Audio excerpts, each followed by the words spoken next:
Thank the heavenly stars for the 4th time. We didn't end up getting it to work. The lobby all loaded and the drafting phase has started. So sorry for that that little bit of a pause, but we're going right on into game 2 of this epic series, and with the music off and game ready to go, let's go ahead into the drafting phase. And well, everything is pretty much the same. I don't need to cover anything more. Alchemist, Lifestealer, Visage, except this time OD does end up getting banned out. So terrible damage, saying okay, you picked the OD and did pretty well with it last game, we're gonna go ahead and take it away from you. So Darkseer, first pick from some Tidehunter. Once again, they're going for that wombo combo. It looked like ulti setup that Darkseer has, and terrible damage. Going to have a 2-pick spree, and looks we'll just have to wait and see what they look to pick up. So game 1, if you weren't around when I first described it, was an absolute glorious game where both teams played very hard, but in the end only one could end up pulling ahead to get the win, and it was the team with the gyrocopter that had a divine rapier. Some Tidehunter picking up game 1. Weaver and Vengeful Spirit coming out on the side of terrible damage. A great support. Vengeful Spirit is able to buff the damage of all her allies. Weaver, however, is a very slippery carry that can deal lots of damage if given the proper amount of farm, and usually needs about 1 to 2 items before he gets there, but once he does, he is a monster.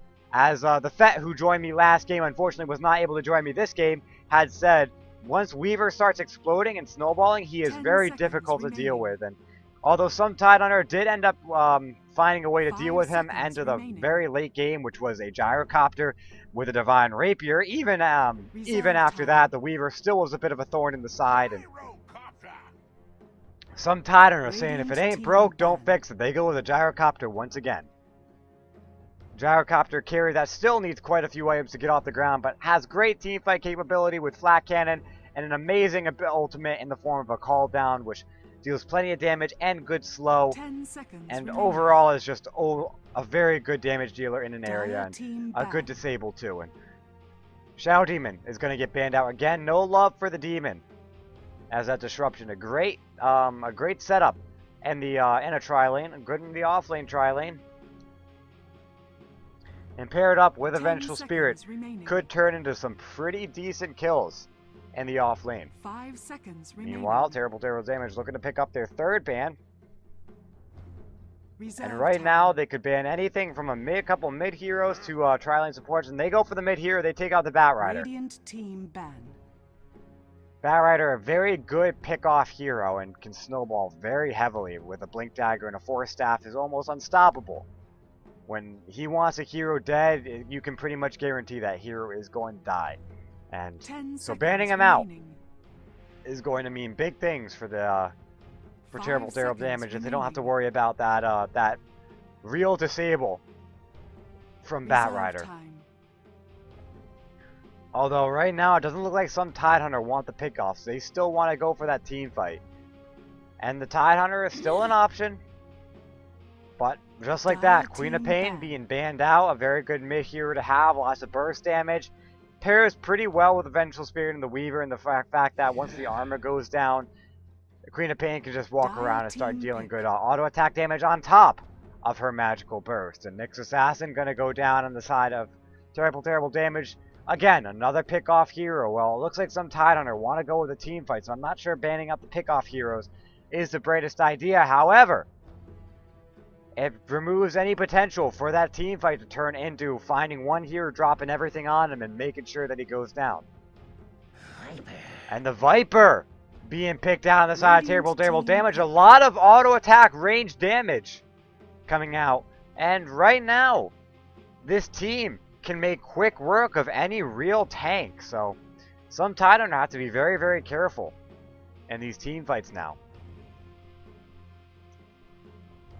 So they're gonna look to pick up their 3rd pick, and it can be anything, ranging from a Tidehunter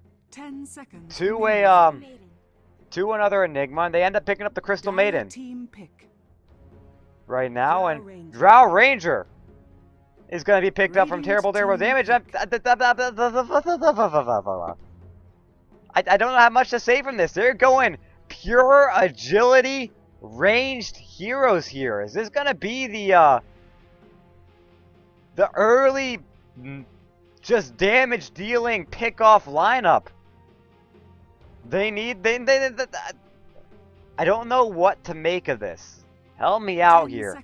Drow Ranger, most definitely going to be the carry. Viper, most definitely going to be the mid. Weaver, most definitely going to be the off lane. Vengeful Spirit's going to sit with the Drow in the safe lane position. Some Tidehunter need to be careful.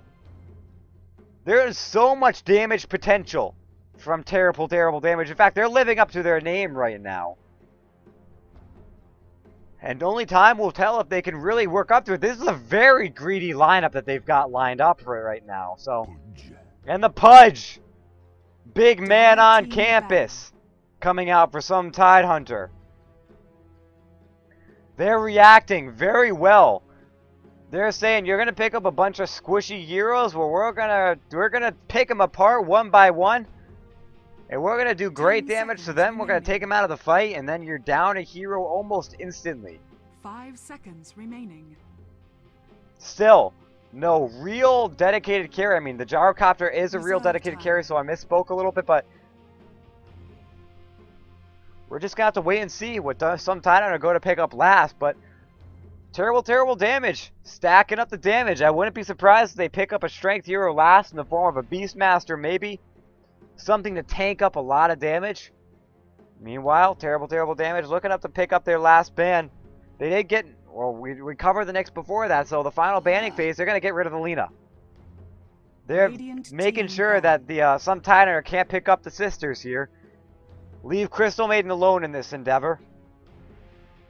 And some Tidehunter, they need to be pretty creative with their ban right now. As terrible damage is being pretty creative with their picks. 10 seconds. They're gonna try. They need to try to take out those tanks. I mean, it's gonna be a tri-laner to go with the Vengeful Spirit and the Drow Ranger. So maybe take out the Centaur War Runner. Some real tanky tri-lane heroes. But all eyes are on this final ban. And they pick up they take out the Troll Warlord. Not totally sure if that was the smartest ban out. I mean, they're taking out the attack speed stack. So, as I said, creative bans. Creative bans, it could have worked. But, I mean, stacking 4 carries in a team really isn't usually the smartest idea. And Troll Warlord needs to get off the ground at least a little bit. But, 10 seconds of course, that stacking auto attack damage. You've got the slow from Drow, the slow from Viper, and the slow from the Troll Warlord could make for some early kills. So definitely an okay ban out. All in all, not my favorite, but terrible damage. Left with a few options to pick up for their last pick, and only time will tell. As I said, maybe the Beastmaster for that global damage buff. Maybe put a Lycan in the jungle, which would, in my opinion, would be a stupid idea, but I mean, you could go for it if you want. But heavily aura build coming out from TTD, and their final pickup will be what solidifies it. You know, I wouldn't be surprised if we saw an Ogre Magi or Ogre Magi coming out in this lineup. A good strength hero, fits well on the tri-lane, and really could do anything. Tank up a lot. Give multicast.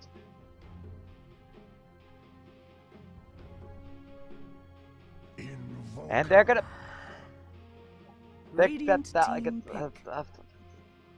help me out here, guys. Invoker pickup. Is this gonna be a laning Invoker support with a Drow Ranger, Vengeful Spirit, Viper mid, or a Viper lane support, Viper Drow support with Invoker playing in the mid lane? Or even shake it up in just a 5-man lane, push towers end game in first 10 minutes. 10 seconds remaining. Which I severely doubt, by the way. Don't quote me on that, but I'm not able to analyze this very well.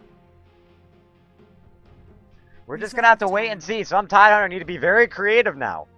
Very creative, as this is a very, well, actually, no. Let's go. I don't know. Terrible damage have picked a very greedy lineup right now, and Some Tidehunter need to punish that. They pick up the Sand King, a great early game stun. If you have a punishing hero, the Sand King is it. The only stun at level 1 to really rival the Sand Kings is the Centaur War Runners, but even then, Sand Kings is one of the best, so let's reintroduce these teams for Game 2 of a Best of 2 series between some Tidehunter and Terrible Damage. On the side of some Tidehunter, we have Sog playing the Gyrocopter, Flip-Flops and Eggplants on the Darkseer, Struzor playing Crystal Maiden, All Smiles on the Sand King, and Pudge picked up by a girl. Meanwhile, Zuron on the Vengeful Spirit, Oops playing the Invoker, Swagasaurus on the Weaver, Chan picking up the Venom Viper, and BKO on the Drow Ranger. So it looks like Vengeful Spirit is looking to scout out Roshan a little bit. And we see some phallic drawings. In fact, I should probably, you know, for the viewers, kind of take that out a bit, censor it out a little bit. But some Tidehunter need to take this game, as you see, for the first place spot. Meanwhile, Terrible Damage looking to take this game to keep the series, keep them tied up in these group stages, and maybe go to a playoff game to secure a spot in the final end game in the final end of season tournament. So it looks like a tri-lane with the Weaver, Viper, and Vengeful Spirit. Meanwhile, Invoker taking the mid lane and Drow lane sitting in the off lane. So I was completely wrong. I apologize in advance. Struzor, some Tidehunter picking a more standard build with the Crystal Maiden, Sand King, Gyrocopter tri-lane. The Pudge taking the mid lane with his Dragon Claw hook, and Flip-Flops and Eggplants playing in the off lane position. TDD, Terrible Damage, need to take lots of early kills to get off the ground here. But right now, some Tidehunter have a lineup that doesn't make it easy. Lots of disables. Meanwhile, pretty much zero disable, except on the Magic Missile for the Vengeful Spirit. And a 2-lane in the mid lane. First Blood coming the way of some Tidehunter. Not the start they wanted. The Invoker needs a very good start in this mid lane. He's not going to get it. Gyrocopter actually going to be in a dual lane. They're going to go for another kill. The rocket flying out, but this time Invoker is prepared. He's getting way underneath tower. Gonna get stunned up by it, but there's no hook to follow up. And Terrible Damage haven't capitalized on it. The Gyrocopter is off the lane, but there is no real aggression coming out. Save a few auto attacks coming out, a few orb walks coming out from the Viper.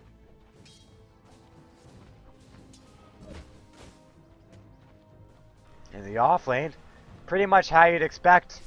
The Drow Ranger trying to find her last hits. In fact, is finding her last hits.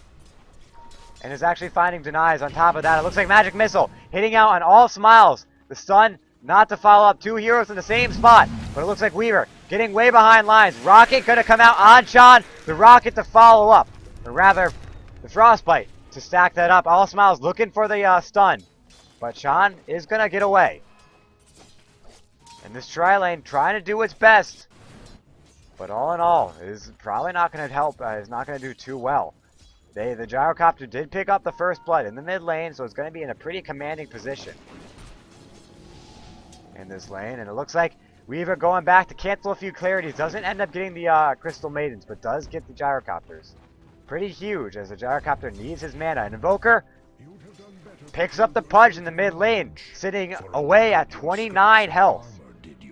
The Invoker looking back and picking up a little bit of an advantage now, as he does get second blood, and the Pudge wasn't actually the one to get the first blood in the mid lane, so Invoker gonna be sitting in a pretty comfortable spot despite dying. It was an early death, didn't really mean too much.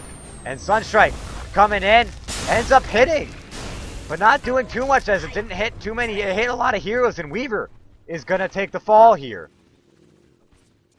A little bit of over-aggression. They want to get the Sunstrike into the Weaver combo, but all the heroes were there, and the Sunstrike damage was split up between 3.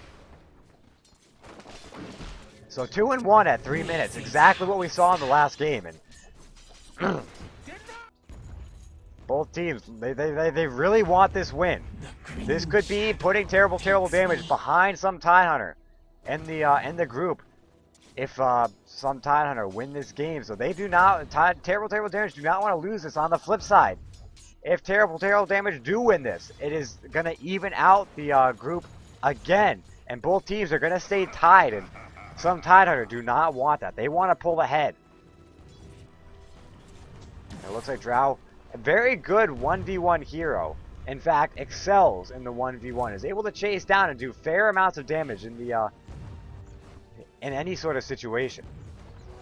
Not a hero you want to get off the ground, but Invoker picking up the Pudge, but the Pudge getting a return kill and ends up getting more gold out of it. I don't see how the Invoker ended up dying in that fight. There was a rot, but it wasn't long enough, so.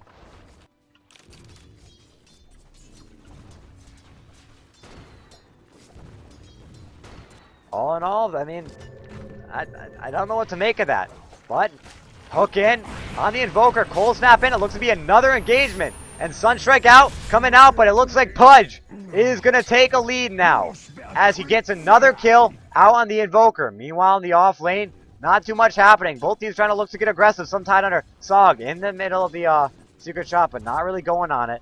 There is a double damage in the top rune spot. And Drow silencing to avoid that haste in. And iGirl on the Pudge is going to pick up a double damage rune. Another hook, if it lands, is going to mean certain death for this Invoker. Ping's coming out in the bottom lane. Doesn't look like it's amounting to absolute much. And Pudge picked up his level 6. Is going to be huge now as he can disable anyone. And Weaver just trying to find his last hits by going in, but it looks like right now Terrible Damage do have the last hit advantage, even though Pudge does have more kills in the mid lane. He does not have a last hit deny advantage, and of course Invoker really should be getting those advantages in this position, but Drow finding a lot of last hits in this off lane position, safe lane rather, for his team. And Terrible Damage looking to find their last hits in this off lane. Weaver sitting second on the board, 19-6. All in all, pretty passive play except for the mid lane. And this Pudge looking to find another hook. Trying to get his line, but is all not going to find it. Ends up popping his double damage and is going to hook a creep. It had the right line, but the creep was just clipped by it. And the rocket out on the Weaver. They're not going to turn this into a kill, but it's going to mean that Terrible Damage do have to back off. And they actually do. They get the last hit on the rocket. Regen rune out on Pudge. Look to have been making his way to the bottom lane, but is not going to go for it. Instead, going to continue to be aggressive on this Invoker, who is worried that the Pudge picked up either a haste or an invis rune. So he's sitting way behind his tier 1. In the off lane, Drow trying to find lots of auto attack damage, is looking to orb walk the Darkseer, but doesn't get it. And is still finding lots of last hits in this safe lane. Rotation in from the Vengeful Spirit, looking to try to take a kill out on this Pudge. If Pudge sees it coming though, he could try to get a hook on. He's going to go behind the creep wave. He's sitting way up and aggressive. The cold snap does come out. The magic missile. The Sunstrike does end up hitting, and the Pudge taking a lot of damage. Is very careful not to hook someone back in. In fact, no, he's going to go for it. The regen rune pop doesn't get the hook though. The Pudge doesn't die, but doesn't get a hook. And all in all, terrible damage, just wasting time. And it looks like Chan and Swagasaurus getting way back behind. All Smiles is in the secret shop. And they look to go all on it. They're sandwiching him in. Crystal Maiden gained the Crystal Nova. The stun completely missing on Swag, but Chan taking a lot of damage from Rocket Barrage is going to end up falling to an auto attack from Gyrocopter. 5-2 at 7.5 minutes. And some Tidehunter are taking an early game advantage in this game. Frostbite coming out on the Vengeful Spirit. But she's going to look and turn it right back in to her Scream of Terror. Wave of Terror, rather. And the nice little animation or effect difference coming from her mythical, legendary, tier TI3 Compendium weapon there. The Screox Talon, I believe it's called. And Pudge grabbing an invisibility rune, and Invoker is well prepared, sitting way back behind the tier 1 tower. Pudge looking for the hook. He's going to try to blindly get it. Can he line it up? No, he's going to go right into the bottom lane. They're out a little ahead of their tier 1 tower at the Creeper Lyrium. They think they're safe, but the invisibility rune keeping Pudge shrouded in a cloud of doubt. The calls coming out, the MIAs, but Pudge sitting right up. If he can find the hook, this is definitely a kill. And Viper looked to be the target of the hook, but it ended up missing. Doesn't matter. The Dismember coming out, and it looks like Rod doing great damage with Swagasaurus Song on a killing spree. Crystal Maiden going down, though, as Vengeful Spirit is able to pick up the Scream of Terror, and the creeps are able to finish the job. Getting a return kill. The hook does end up missing. Alright, girl needs to start getting those hooks out and about, or else he's not going to be able to turn these into easy kills, and that most certainly would have been a kill on Zuron here, but 7-3 right now at 10 minutes, and Drow still free farming in the top lane. And it's 50-7, 52-7 right now. Almost doubling the next highest, which is her opponent in the offlane position, the Darkseer. And she's already got her Claymore and is getting very, very close to her Shadow Blade, which is going to make her very, very difficult to fight until the some Tidehunter get detection. And it looks like once they see that Shadow Blade coming out, they're going to start working towards that detection. Drow, still a very squishy hero. If the hook lands, then she isn't going to be able to output as much damage, as her passive does go down if there are enemies within a 375 AoE. Her second passive, rather. She does have 2 passives. One of which is a global aura to all allies, giving them a damage buff based on her agility, which takes steroids with her passive. That plus 40 agility, plus 80 at full level is huge. And it looks like Pudge with the haste rune is going to mean a dead Drow Ranger. Can't even get excited about that. That was just a Pudge walking in, getting the Dismember, and almost a certain kill. The Drow didn't pick up her Shadow Blade, wasn't able to pick it up, and is now going to fall behind a little bit. Highest CS, but taking any sort of death at this position is going to mean that she isn't going to be able to pull ahead as quickly as she wanted to. And there isn't much to be said about a hasted Pudge, except watch out. If you're alone, even if you're under tower, you're going to die. Dire's top tower is under attack. Top tower taking a lot of aggression. The Pudge and Darkseer are both here. And hey, girl, finding 3 kills, a few stacks. Once that Flesh Heap does get activated, the retroactive stacks on the Flesh Heap is going to give him a bit extra strength, which is going to translate to damage and health for him, and is going to mean a little bit more. Dire's top tower is under attack. Pudge is a hero that really needs to snowball in these fights, and with that Flesh Heap can snowball pretty effectively if he finds kills, and he is finding kills. And the Rocket gonna come out, the stun from the Sand King, beautiful amounts of damage coming out, the call down, gonna secure the double kill for the Gyrocopter, giving him a mega kill streak, 5-0 right now at 12 minutes. So even though the Drow Ranger does have the highest and last hits, the Gyrocopter is sitting the highest in net worth, and Drow is gonna have to go into the jungling position. Still a very good jungler with her ultimate, level 1, and her passive, just giving her absolute amounts of damage. And once she gets any sort of lifesteal, she can sit in that jungle for days and days on end and not have to worry about taking any damage. Terrible, terrible damage, though. Falling quickly behind, as they're relying on this all-in strat with the Drow Ranger becoming really effective, really to stack damage on her. And with a Hand of Midas now out, it looks like Pudge is going to find the Drow, and this is going to be another death. Nothing much to be said about it. Girl doesn't even need the hook. Just goes for the Dismember, walks right on in. And all in all, Drow just falling quickly behind. And it looks like Struzor, though, taking a little bit of damage, and Invoker predicting the movement. All in all, not finding it. Swagasaurus, though, gonna fall. Chat as well to the epicenter, call down combo, and oops. Saying oops right now, immediately regretting his decision, is going to get caught out right here. And the hook Not landing. In fact, gonna probably keep him alive for a little bit, but all in all, Oop's gonna fall. That's 3 for 1 right now. Some Tidehunter, 14-4, is right now in a heavy advantage. 5,000 in XP, 4,000 in gold. Terrible, terrible damage. Not outputting as much as they want. When they jungle, they don't get kills. They don't get ahead. When they farm, they group up as 4 or 5. They get ripped apart by these team fight combos. Some Tidehunter and a poison is going to take an easy win. The hook! Beautiful out! Pulling BKO. He wants to get ahead, but the Pudge is saying no. Has the Drow Rangers number, and all in all, 15-4. Terrible, terrible damage just falling further and further behind. It's not it could even happen. The GG's being called by terrible, terrible damage. Zuron realizing that it's not going to happen.